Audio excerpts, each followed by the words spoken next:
manfaatnya insya-Allah. Dan pada sesi kuliah yang lalu kita dah khatam buku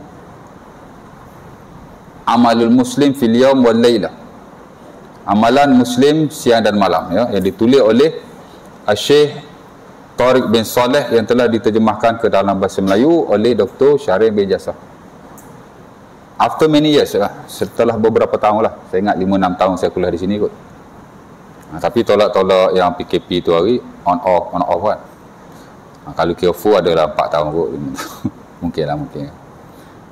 Dan sebenarnya ada beberapa tempat yang lain yang lebih kurang sama dengan surau ni. Saya start dulu, lebih kurang sama lah dalam tahun yang sama. Juga dah habis buku itu dalam sebulan 2 ni. Adalah 3-4 tempat kan, di Sungai Buloh, ya, di Rawang, ya. Di sini pun habis alhamdulillah. Walaupun saya tak adalah baca buku itu word by word, kalimah ya. Tapi saya lebih kepada membaca isi-isi penting. Ialah dalam banyak-banyak bab tu, kalau nak baca word by word, saya ingat bukan kata 5-6 tahun, 20 tahun pun tak habis lagi. Ya tak? Anak-anak kuliah sebulan sekali, ya, tu pun ada miss juga, ya tak? Cuti sekolah je miss, ya. Ni hari Senin ni saya balik kampung sampai 1. So yang mana ada kuliah tu dah tak ada. Tapi sini dah lepas lah. Ini pun pasal hari Senin isteri saya kerja. Kalau isteri saya tak kerja, saya dah balik dah hari ni. Planning mana nak balik hari ni. Hari Senin dia kena kerja pula, ya. Tapi after that dia cuti lah sampai Jumaat. Saya memang dah cuti, tentu ada 2 minggu cuti sekolah, ya tak? Saya cuti balik je kan. Dan pada malam ini sebenarnya saya akan baca buku yang ditulis oleh yang dikeluarkan oleh Politeknik, ya. Sebuah politeknik yang ditulis oleh 3 orang pengarang lah, ya. Dia ada buat pertandingan sebenarnya, pertandingan buku tercantik, ya, dari sudut presentation dia lah, ya. Dan dia menang lah, ya. Dan kalau kita lihat buku ni pun dia punya presentation dia cukup baik sekali. Dia menang tuan, buku ni saya tengok, cantik lah. Saya cari buku-buku Melayu yang ada di internet lah, yang bentuk PDF tu kan. Dan saya sekarang ni memang lebih kepada buku-buku yang ada PDF lah, senang tuan-tuan nak tengok dalam buku tuan-tuan dengan download saja, ya. Dan buku ni sebenarnya dia tak adalah tebal, lebih kurang 30 pages saja. Dan dia mempunyai isi-isi penting tentang hukum jenayah Islam, ya. Perkara basic dan fundamental berkait dengan ahkamullah fil jinayah, hukum hakam Allah dari sudut jenayah. Nak ajar fiqh ibadat, dah ada orang ajar katanya. Dia je, ya. Nak ajar muamalat, kata dah ada orang ajar juga. Ada fiqh muamalat sini? Tak ada. Jual beli apa semua ada, lama tak ada. Ya. Dan saya tanya hari tu Munakahak pun kata ada dah mengajar. Saya duduk pening nak ajar apa lah, ya.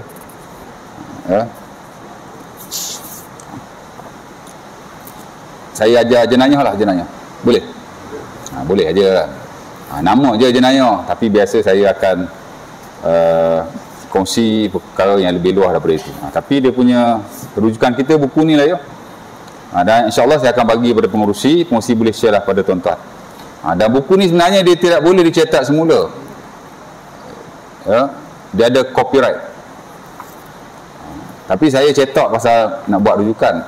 Tuan-tuan tak perlu cetak lah, tapi untuk download, simpan dalam PDF, it is okay, ya. Tak ada masalah sama sekali, kerana di internet memang ada lah buku ni,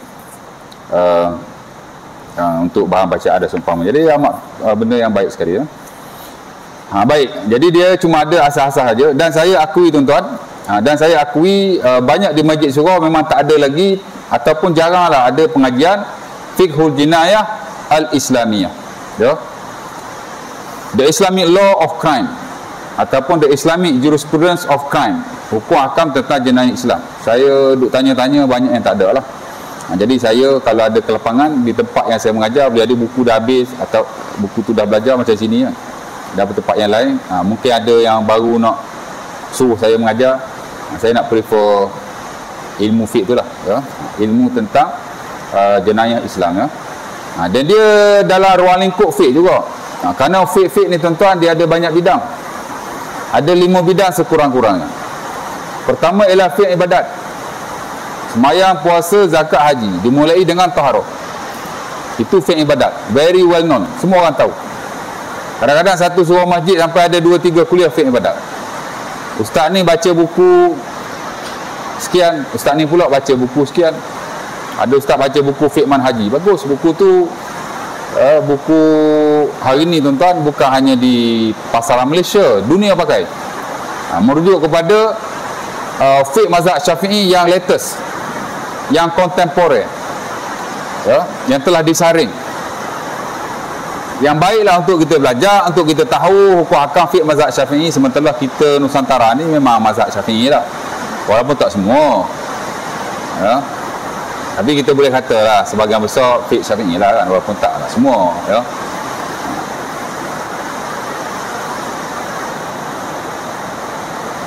Ada sebagian ustaz tu pula, pasal dia lepasan pondok, dia baca dah buku tulisan Jawi, okey je. Tapi saya ingat ada banyak kelas tentang ibadat. Kadang-kadang dia tak ajar fiqh secara khusus, dia ajar tentang sunnah Rasulullah. Banyak ambil daripada fiqh juga. Hatta ilmu yang saya ajar sebelum ni, amalan Muslim sehari semalam tu, banyak saya ambil daripada buku-buku fiqh yang ada, especially fiqh ibadat. Pasal amalan Muslim sehari semalam yang ditulis oleh Syekh Tariq bin Saleh itu merujuk kepada fiqh ibadat.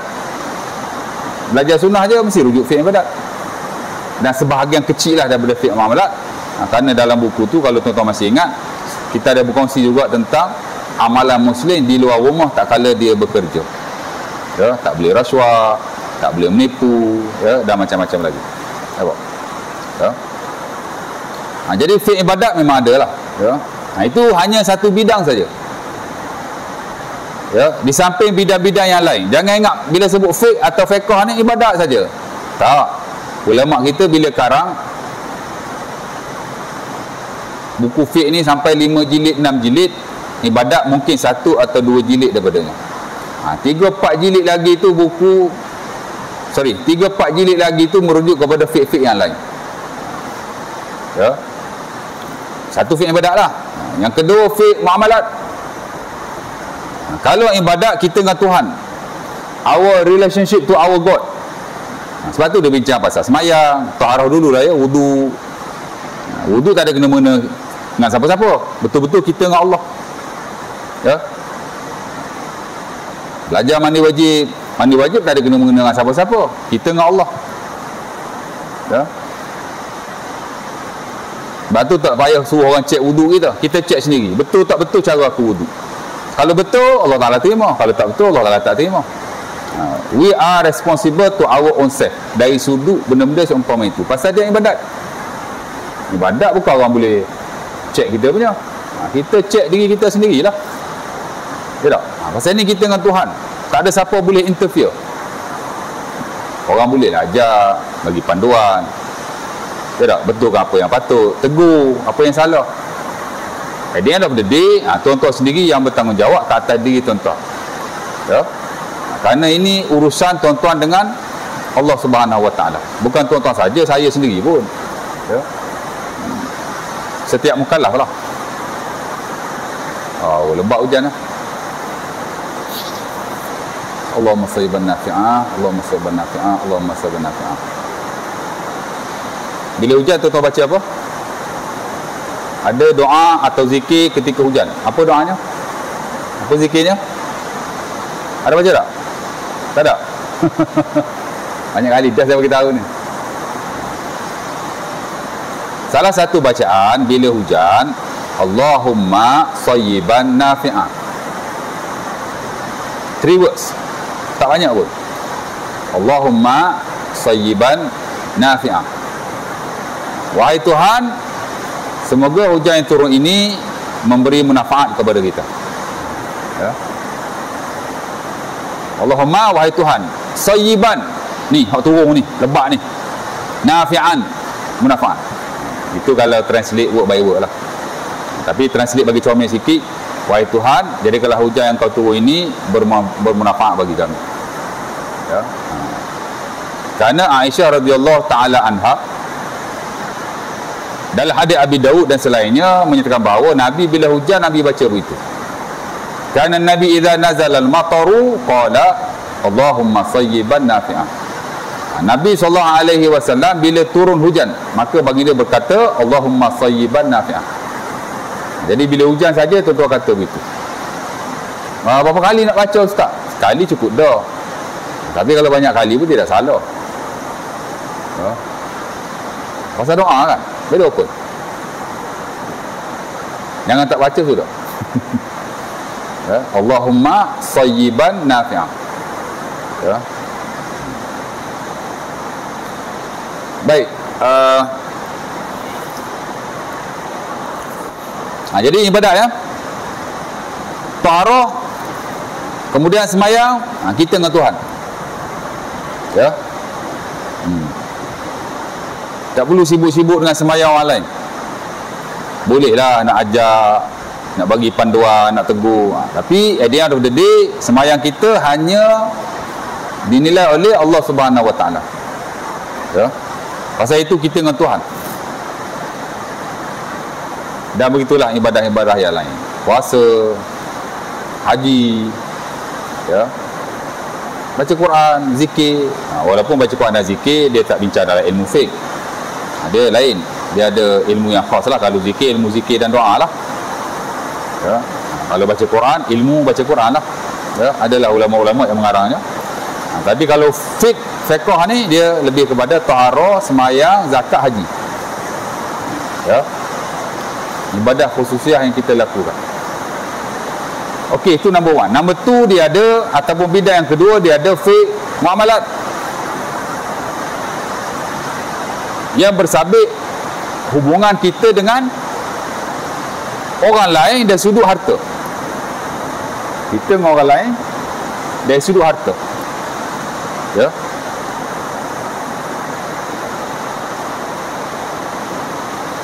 Dia panggil human relationship in term of wealth or property. Hubungan sesama manusia dari sudut harta dan kekayaan. Ya. Topik dia harta lah. Dan harta ni of course lah kita ada hubung kait dengan orang lain. Lebih khusus lagi merujuk kepada aktiviti-aktiviti ataupun transaksi atau akad-akad muamalat kita lakukan. Ya. Ibadat ada 5 kitab lah kan. Taharah, semayang, puasa, zakat, haji. Sekurang-kurangnya. Ada ulama dia pecah-pecahkan. Ya. Jenazah umpamanya dia asingkan daripada semayang. Ada sebagai ulama dia sekalikan. Ya. Jenazah ni dalam kitabus salah, mana dalam bab semayang. Ada sebagian dia asingkan. Kitabus salah, kitabul janaiz. Ya, the book of prayer and the book of janaiz dia asingkan. Tapi sebagian dia sekalikan. Dan saya ingat itulah majoriti para ulama kita dia sekalikan. Di mana jenazah ni dia selepas di mana jenazah ni dia dalam bab semayang, tapi hujung lah. Sama juga sebagai ulama mengasingkan antara puasa dan iktikaf. Sebahagian, tapi tidak semua.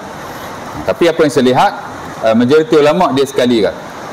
Iktikaf tu dia tidak berasingan, tapi dia sekali dengan puasa.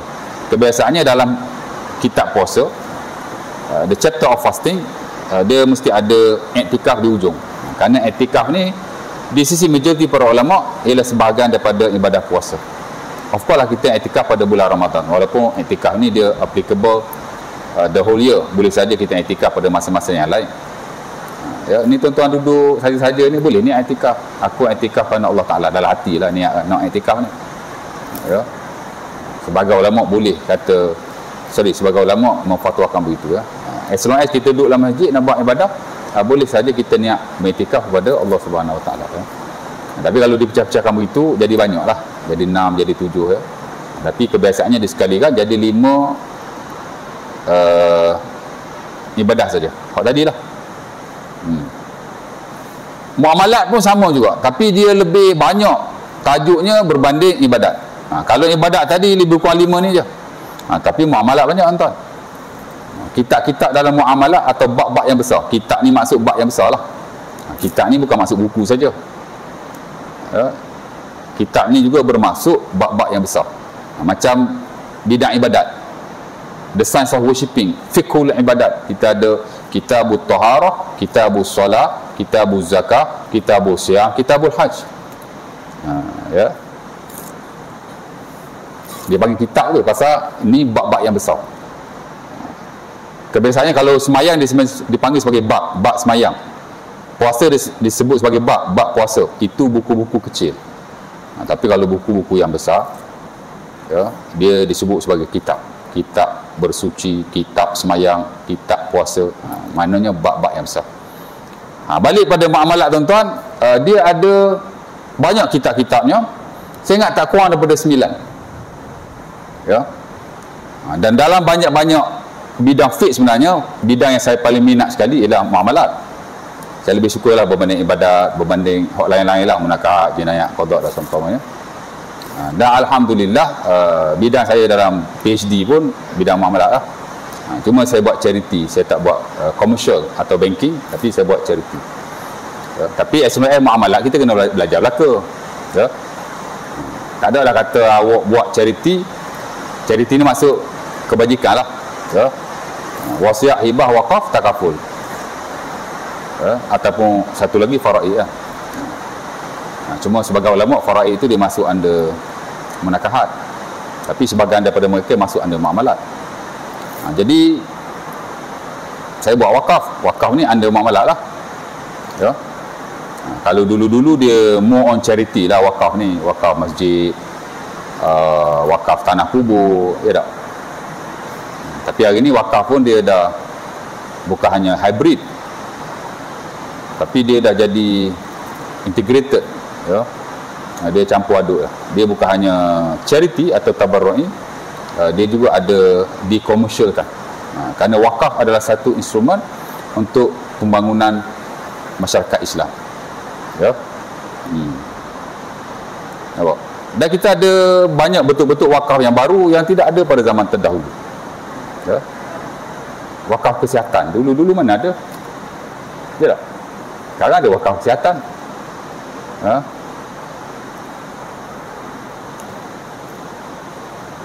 Antara yang buat wakaf kesihatan ialah KPJ, ya, under Johor Corporation lah dia. Dia pun aktif buat wakaf kesihatan. Dan antara wakaf yang semakin dikembangkan daripada masa ke semasa, dipanggil wakaf kesihatan, ya. Wakaf pendidikan dulu mana ada wakaf pendidikan, sekarang ada wakaf pendidikan, ya. Wakaf kemudahan asas dipanggil wakaf irsad. Buat hospital bukan kerajaan yang boleh buat, ya. Mereka pun boleh buka dana untuk collect wakaf dijadikan hospital. Itu dipanggil wakaf kemudahan asas. Ada sekarang ni tengah diusahakan, ya. Tak tahu pun Ustaz, tak tahu pasal awak tak ada pendedahan. Saya belajar bab tu, saya pun buat PhD bab tu, ya.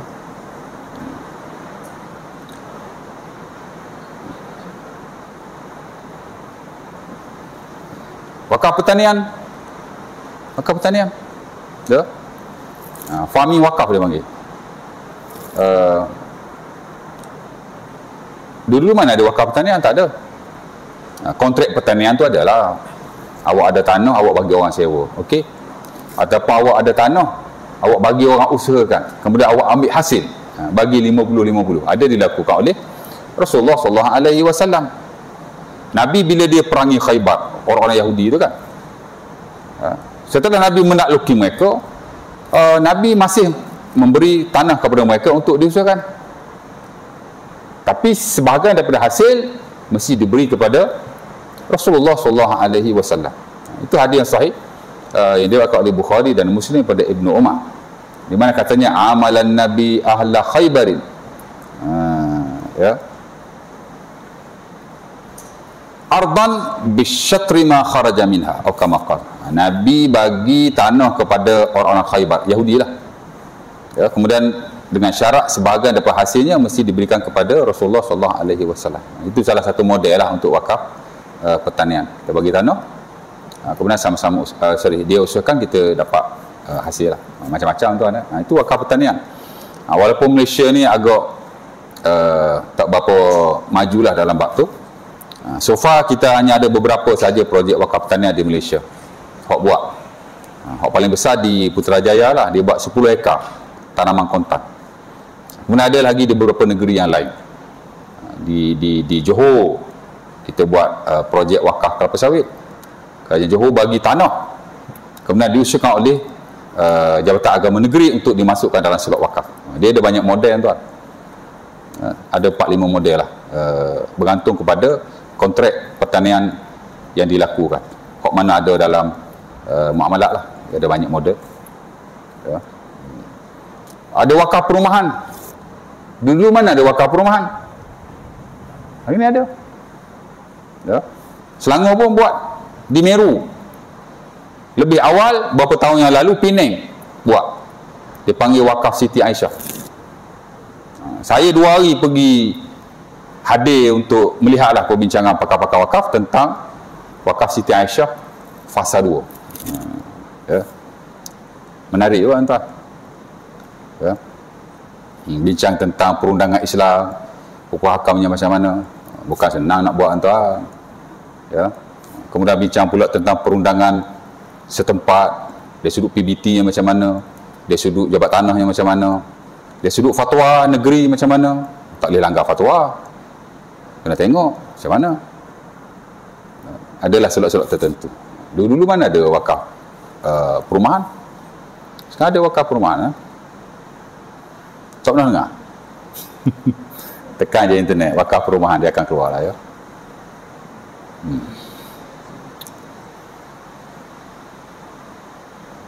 Banyaklah tuan ya. Nak cerita begitu ya. Kalau dulu wakaf ni hanya ta'abudi, ya, tabarru'i. Dia satu bentuk ibadah kepada Allah dan dia tabarru', betul-betul charity punya. Ya, tapi hari ni dia telah dikomersialkan. Boleh jadi satu instrumen untuk membantu umat Islam dari sudut kehartaan. Ya. Kerana ulama kontemporer hari ni tuan-tuan, dia tidak melihat wakaf ni hanya dari sudut ibadat, tapi dia ada satu alat untuk nak memajukan umat Islam. 10 orang wakaf tanah dekat apa nama tempat ni? Apa nama tempat ni? Subang apa ni? Subang Tambahan. Subang? Oh, macam-macam Subang Bestari lah, Subang Tok Bestari lah. Subang apa lagi? Subang Tambahan lah, Subang Double lah. Subang Darab dia, Subang Tambahan, Subang Tolakan, Subang Darab, Subang Bahagi. Macam-macam Subang je lah. Oh, 10 orang pergi wakaf tanah sini. Semua wakaf tanah kubur. Aku pergi wakaf nak buat kubur. Mu pergi wakaf pun nak buat kubur. Mu pergi wakaf pun nak buat kubur juga. Atau boleh jadi 10 orang wakaf tanah semua niat nak buat masjid.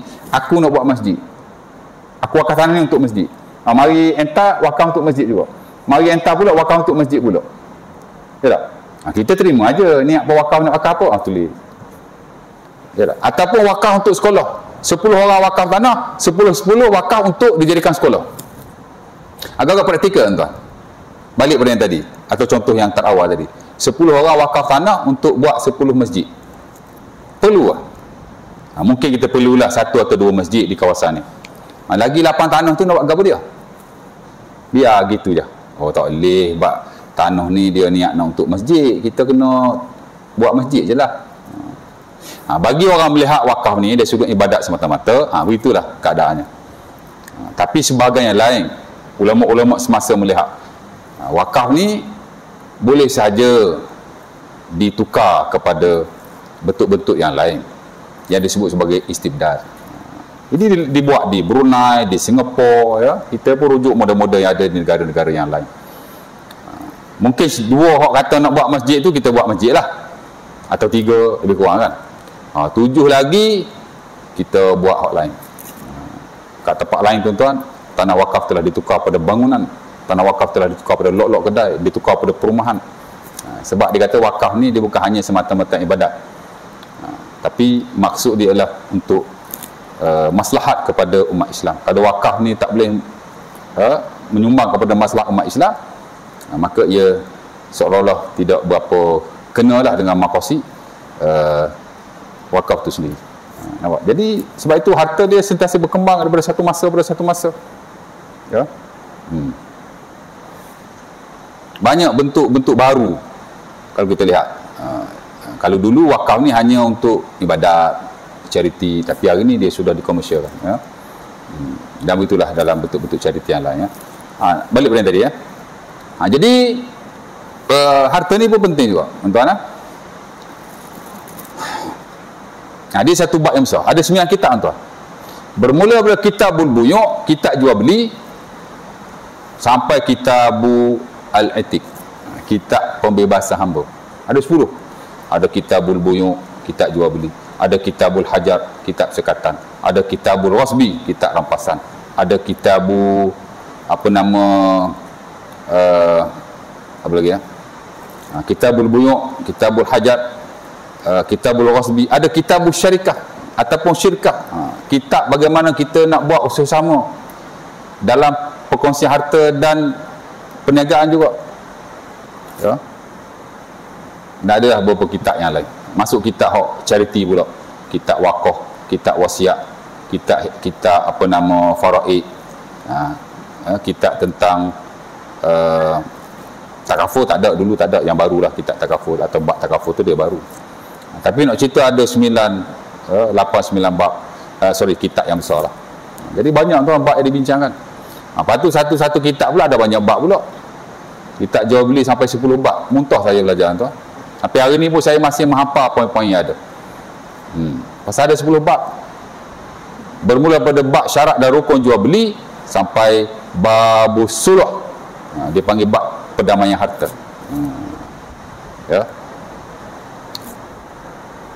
Dan alhamdulillah sebahagian besar daripada bab-bab itu memang kita apply lah dalam konteks kewangan pada hari ini, walaupun tidak semua. Ujung sekali dia ada Kitabul Atiq, kitab pembebasan hamba. Dalam konteks muamalat semasa, itu kitab hak tak ada dah. Orang tak masuk dalam buku muamalat kontemporer hari ini. Pasal mana ada hamba? Tidak. Ya. Tapi kalau dulu-dulu dia satu kitab atau bab yang amat penting sekali. Kerana hamba ialah harta. Hamba ni harta. Dan Rasulullah SAW bila seseorang itu meninggal, dia wasiat, kalau aku mati, bebaskan semua hamba-hambaku. Tiba-tiba dia mati, cek-cek tengok dia tidak ada harta yang lain. Dia ada orang hamba, nenek semua dia wasiat supaya dibebaskan. Dan anaknya membebaskannya. Akhirnya Rasulullah SAW memanggil mereka. Dan Nabi buat cabutan. Kerana Nabi kata, wasiat tak boleh lebih daripada 1/3. Daripada 6 orang tu, hanya 2 orang saja yang perlu dibebaskan. 4 lagi mesti stay jadi harta faraid kepada waris-warisnya. Nabi buat cabutan lah. Cabut. 2 orang dibebaskan, 4 lagi dikekalkan sebagai hamba. Kenapa begitu? Sebab hamba memang harta dalam konteks dulu, termasuk pada zaman Rasulullah SAW. Sebab itu dia ada bab atau kitabnya. Menarik juga belajar bab hamba, tuan. Walaupun tak berapa relevan lah pada hari ini, tapi ilmu tu ada kepentingan, ada kepentingan. Baik, muamalat. Kemudian yang ketiga, bidang munakahat, fiqhun nikah, the science of marriage. Penting juga. Kalau tadi hubungan kita dengan Allah, ini hubungan kita dengan manusia lain dari sudut harta. Yang ketiga ialah hubungan kita dengan ahli keluarga kita. Number 1 dengan isteri kita lah. Nama fiqh munakahat, fiqh pernikahan. Belajar bab nikah kahwin, ya. Sebab manusia mana boleh hidup seorang. Ya tak? Ya.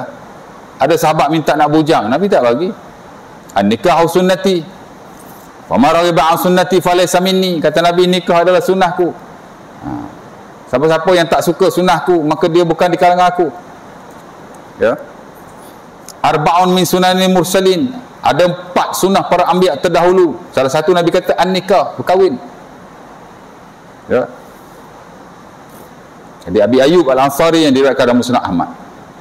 Ya. Kalau tadi Sunan Turmuzi, siapa riwayat saya pun tak ingat, Abu Hurairah kot. Jadi pasal nikah ni memang penting, tuan, ya. Sebaik-baiknya nikah ramai lah, boleh kata begitu. Asal-asal kahwin ni seorang ke 4? Ada sebagian kata asal-asal kahwin seorang, tapi ada sebagian ulama dia kata asal-asal kahwin 4. tak kisahlah kan janji kahwin. Terpulang lah awak nak kahwin satu ke dua kan. Benda harus kan. Yang tak boleh, kita kata tak boleh kahwin 4. Kalau awak kata tu merujuk pada suami awak sebab takut-takut dia tak adil, okey lah kan. Tapi kalau awak kata tu seolah-olah macam dalam Islam tak ada hukum berpoligami yang disebut sebagai ta'addud zaujat, maka dikhawatiri akan menjejaskan keimanan kita kepada hukum Allah Subhanahu Wa Taala. Tak ada kita kata kafir tu, awak tolak poligami kafir. Tak, gitu jangan kata begitu. Ya tak? Sesat. Dah orang nak kata orang kafir orang sesat Ya tak? Kita kata takut-takut terjejahlah kepercayaan dan pegangan kita atau keimanan kita kepada hukum hakam Allah Subhanahu Wa Taala dari sudut pernikahan, kerana Islam membenarkannya. Ya tak? Soal suami awak tak boleh kahwin lebih sebab dia tak adil atau seumpama, itu soal lain. Sebab itu dia ada tata cara dia. Nak kahwin poligami ni kena mohon, kalau perlu naik mahkamah, itulah kan. Jangan ambil shortcut pula. Kahwin 2 tak boleh pergi kahwin kat Thailand. Boleh kalau awak nak buat begitu, tapi apa-apa yang berlaku di kemudian hari awak kena adab lah, naik turun mahkamah, cercaan orang ya. Dan sebenarnya kita perlu pemudahkan lah urusan perkahwinan ni ya. Kalau orang tu layak, bagi je lah kan. Saya tak layak tuan. Ya tak? Spiritually, emotionally and physically sebab tak layak lah ya. Tapi kalau tuan tak layak dari sudut-sudut itu, teruskan ya. Tapi mohonlah buat cara yang betul ya. Jadi murakabah penting juga tuan ya. Dan dia satu ilmu yang mesti dipelajari oleh setiap orang, kerana dia nak kahwin. Nabi pun suruh kahwin. Ya tak? Ya. Dan itu antara perkara yang membezakan kita dengan agama-agama terdahulu. Dulu mereka kalau nak mendekatkan diri kepada Allah, rahib, dia tak kahwin. Ya. Dia panggil apa? Dia ada istilah dia.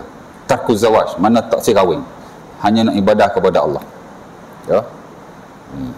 Tak benar ataupun tak tepat. Malah dalam buku-buku fiqh, khusus dalam fiqh mazhab Syafi'i telah dinyatakan.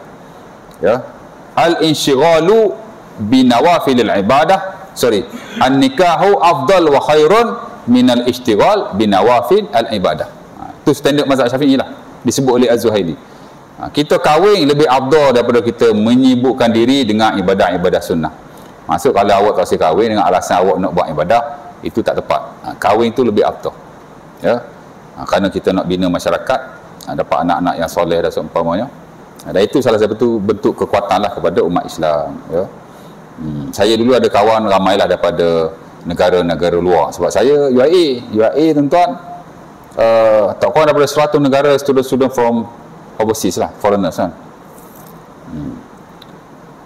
Salah satu dia popular lah, terutama yang daripada negara-negara miskin Afrika ya, macam Djibouti, Eritrea ya. Ada seorang nama sahabat saya tu nama dia Abdullah. Dia kata, saya pelik dengan Malaysia ni, kata negara kaya tapi isteri sore, dia kata. Ya. Negara saya miskin tapi ramai isteri. Bapak saya ada 4 isteri, adik-beradik saya ada 20 orang lebih, dia kata. Tapi budaya di sana kot, mudah nak kahwin ke macam mana tak tahu lah ya. Tapi kena kahwin lah, dah kena belajar apa akan kahwin ya. Dan alhamdulillah tuan-tuan, sejak tahun 2006 kita mewajibkan orang yang nak kahwin kena ambil kursus kahwin. Oh pandai nak wajib benda Islam tak wajib. Memanglah kalau ikutkan nak kahwin tak ada syarat ambil kursus perkahwinan.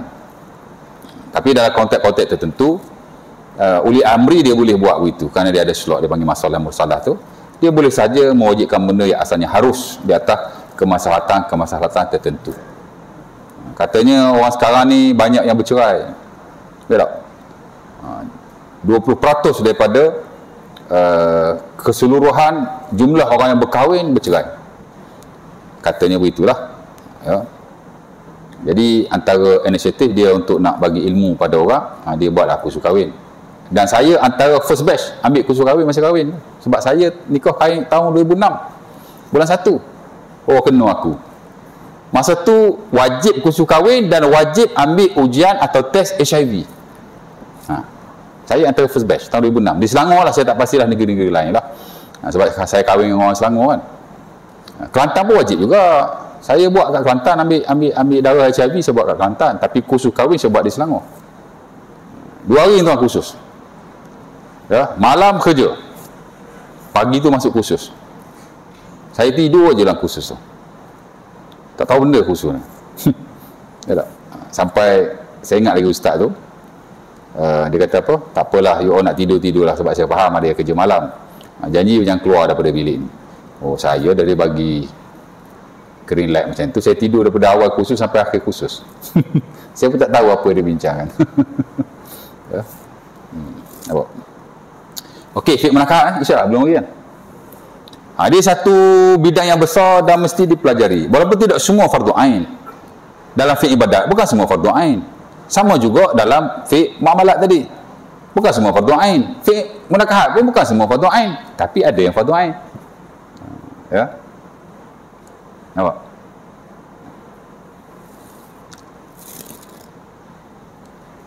Tapi dia satu benda yang penting lah untuk kita tahu.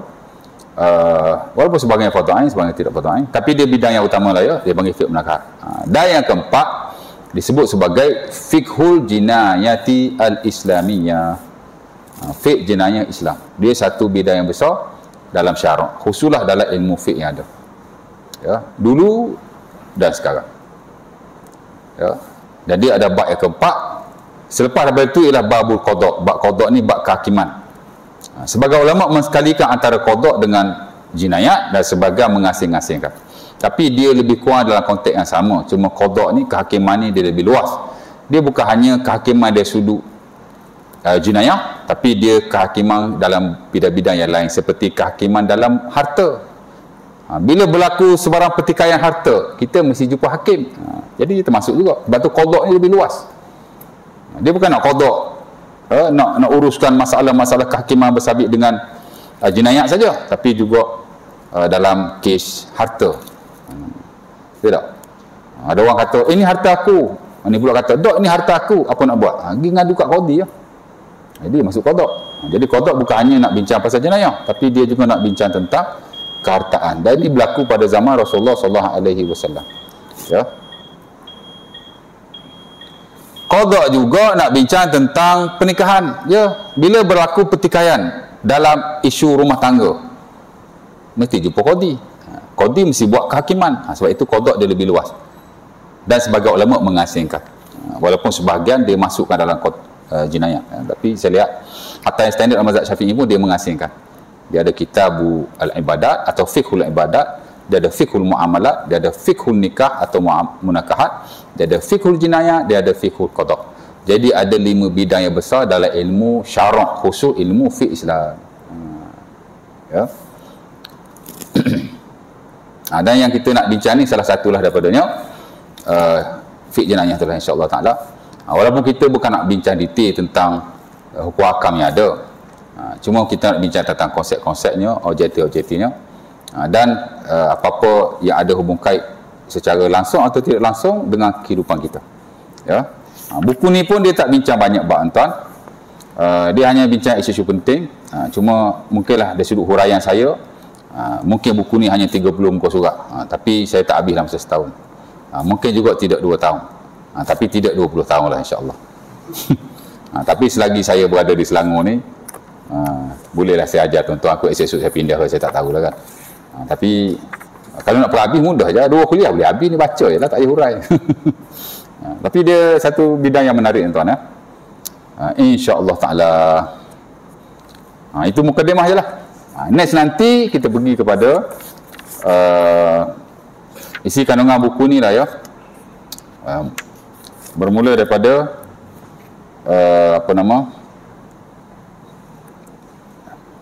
sinopsis dan perkata atau pendahuluan.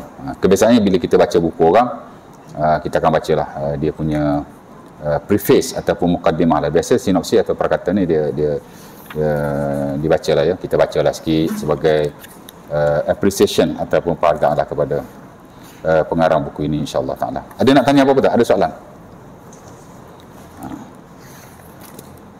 Tak ada? Tak ada? Tak ada soalan? Tak ada, azan kita semayang. Ya tak? Boleh azan dulu saya, baru masuk azan. Azan dulu. Sambil anak bedek.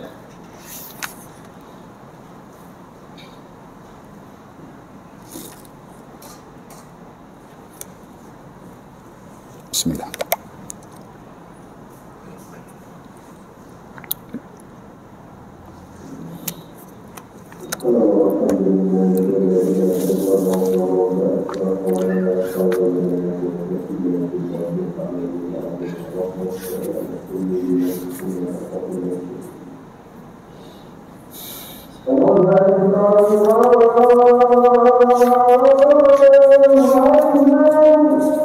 Allah Akbar, Allah Akbar.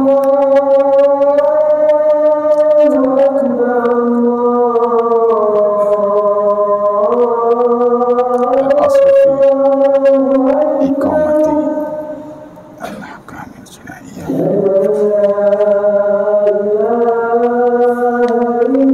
Tahqiqul adl wal ihsan.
La ilaha illallah. Allahumma rabbana tashrati qa'amati Muhammadin wasilatu. Allahumma inni as'aluka al-afiyah fid dunya wal akhirah.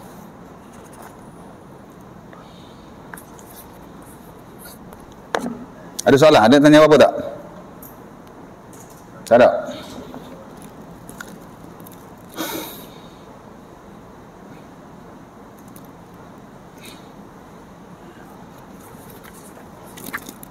Okey, buku ni tuan-tuan, pertama dia ada 5 bab. Buku ni dia ada 5 bab. Bab pertama ialah tentang konsep jenayah, kategori hukum jenayah dan objektif hukuman Islam dalam jenayah lah ya.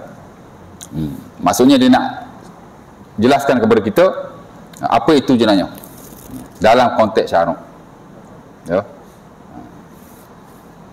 Kerana jenayah ni tuan-tuan, especially dalam konteks hari ni lah, kadang-kadang apa yang jenayah dari sudut Islam, mungkin dari sudut bukan Islam dia bukan jenayah. Sivil lah, kita kata sivil lah ya.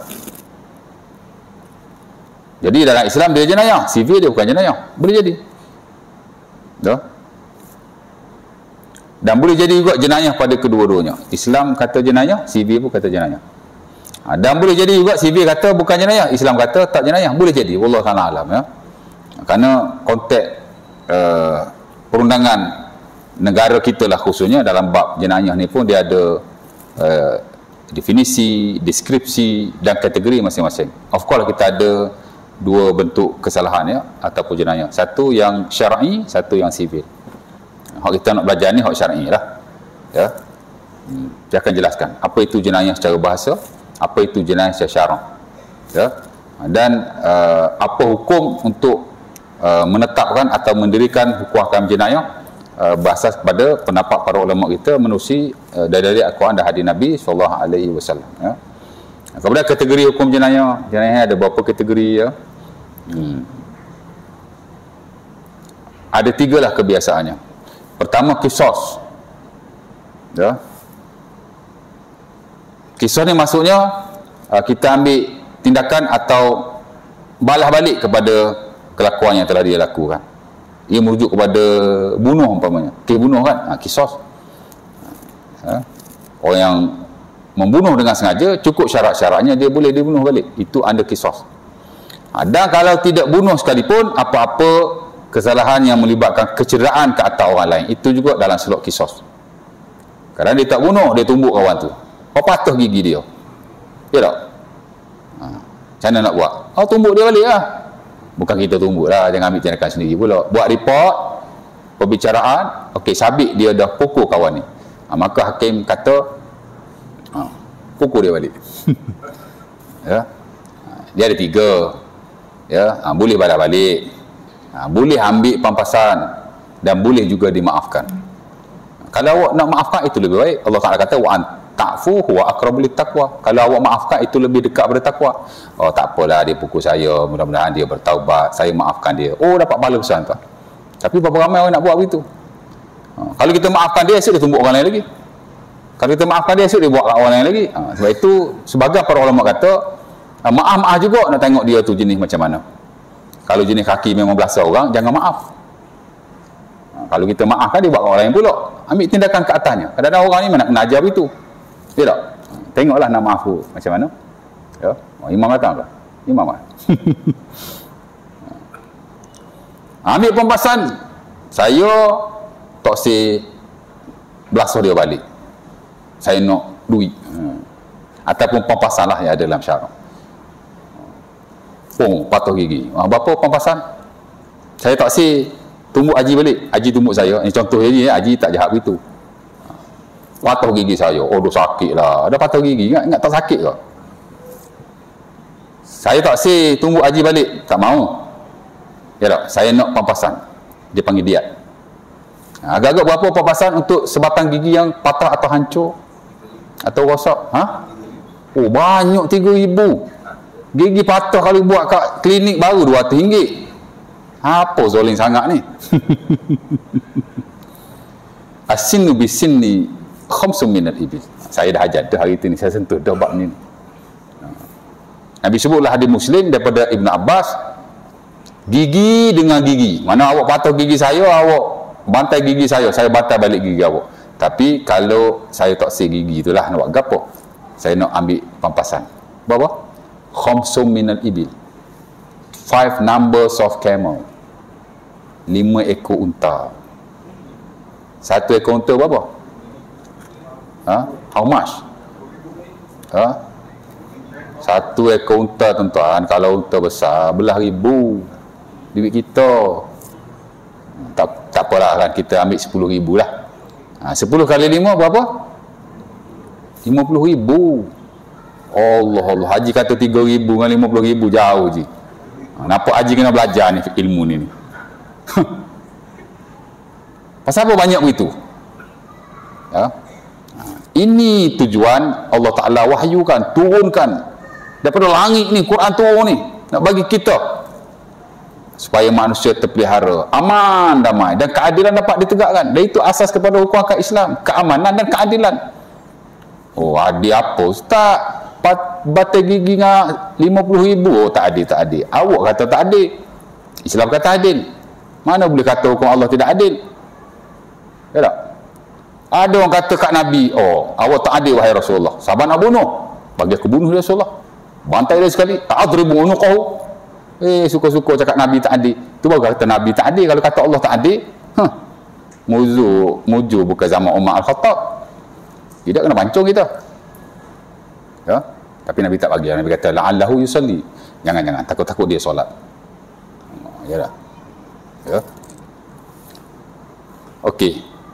Haji tumbuk saya, gigi ya patah sebatas. Agak-agak kalau saya repeat balik, saya buat apa kat Haji? Saya tumbuk je Haji. Tak, saya bunuh Haji tau.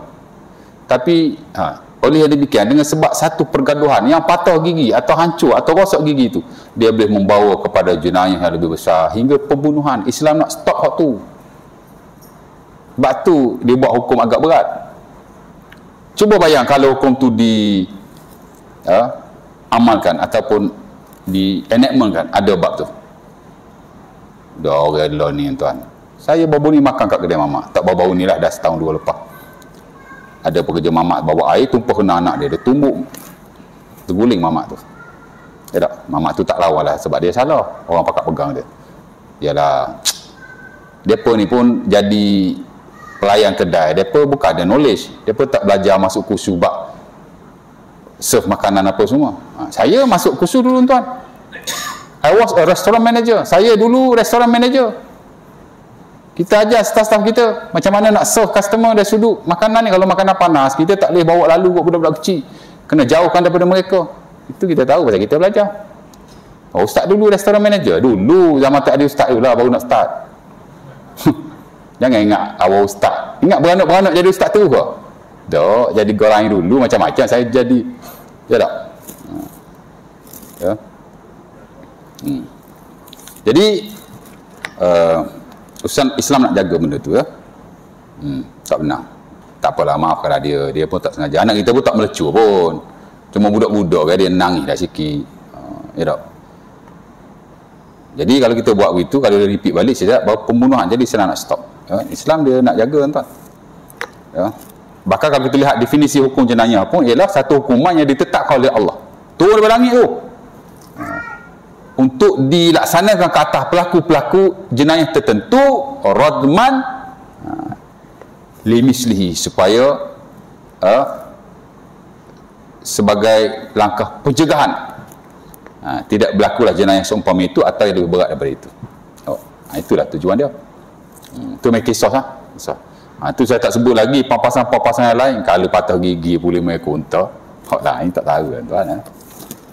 Yang kedua dia panggil hudud. Kalau kisos tadi bunuh dengan kecederaan pada badan, dia ada macam-macam kecederaan, daripada seringan-ringan kecederaan sampai seberat-berat kecederaan. Tapi tak sampai matilah. Oh, menarik belajar fiqh ni tuan. Yang kedua ialah hudud. Hudud ni adalah kesalahan-kesalahannya seperti mencuri, seperti merompak, seperti apa lagi? Apa Ji? Bagus. Haji dia dah belajar dulu kot. Minum arak, syurbul khamri, seperti meninggalkan solat, ada solat hudud juga tu. Ya. Seperti berzina, zaniatu wazani fajlidu kulla wahidin minhuma mi'ata jaldah. Menuduh orang berzina, itu semua dalam solat hudud. Adalah kesalahan-kesalahan tertentu, ada 6-7 macam tu. Dan satu lagi dipanggil ta'zir. Ta'zir ni ialah hukuman yang tidak ada ketetapan, tidak ada dalam kisos, tidak ada dalam hudud. Kerana yang ada dalam kisos sikit saja, kematian, pembunuhan itulah. Kemudian kecederaan pada tubuh badan. Adalah peristiwa tertentu. Hudud berapa kesalahan saja. Sedangkan manusia ada banyak buat kejahatan-kejahatan tertentu, kesalahan-kesalahan tertentu. Ta'zir lah selok dia. Di mana ta'zir ni dia berbalik kepada qadi, hakim ataupun ulil amri untuk nak menetapkan kesalahan-kesalahan tertentu. Ini tidak ada dalam kisos, tidak ada dalam ta'zir untuk diaplikasikan. Macam-macam boleh berlaku kesalahan itu. Ya. Rasuah ada dalam kisos? Tak ada lah, pasal rasuah bukan bab tubuh badan. Adalah hudud rasuah. Rasuah je potong tangan, ada? Tak ada. Rasuah tak adalah hudud. Rasuah dalam ta'zir. Ya, uli amri atau qadi atau hakim boleh menetapkan kesalahan rasuah tu macam mana. Jadi orang hak rasuah 10,000, kesalahan dia begini, penjara kau sebulan, contoh. Tak ada kena mengenai siapa pun. Kalau rasuah banyak sikit, penjara 2 bulan. Kalau rasuah begini, dia tengok degree dia tu macam mana, terpulang kepada ulil amri. Tapi hukum tu tak ada ketetapan dari sudut syarak lah ya. Fitnah. Tahu fitnah? Fitnah ni kita buat tuduhan jahatlah kepada seseorang. Sedangkan tak tahu pun dia buat ke tidak. Ya. Yakzifu ar-rajula syai'an aw bi syai'in aw bi zambin wa huwa min ubari. Kata Al-Qurtubi rahimahullah dalam tafsirnya, buhtan, fitnah orang ni lah.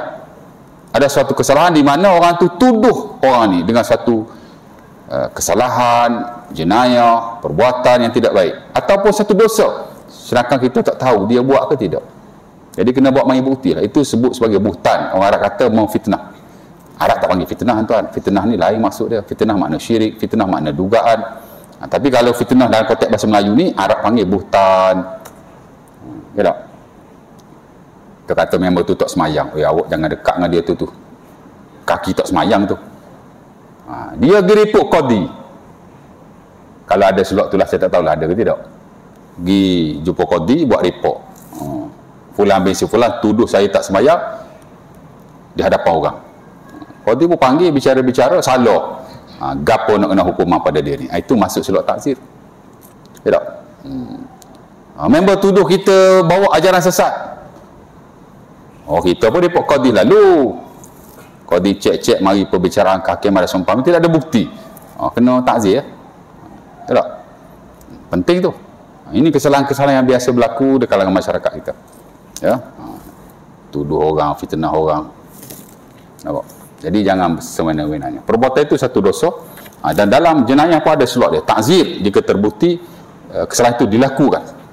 Ya, jadi jangan semena-mena kita buat hal seumpama itu. Itu yang kita takzir. Jadi dalam jenayah ni ada 3 tu lah. Qisas, hudud dan takzir.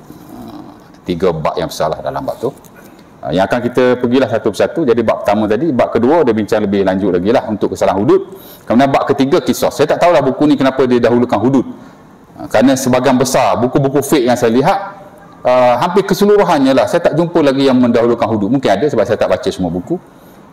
Saya lihat mereka semua mendahulukan qisas berbanding hudud. Tapi buku ni dia dulukan hudud. Sebenarnya tak ada apa pun, itu susunan saja ya.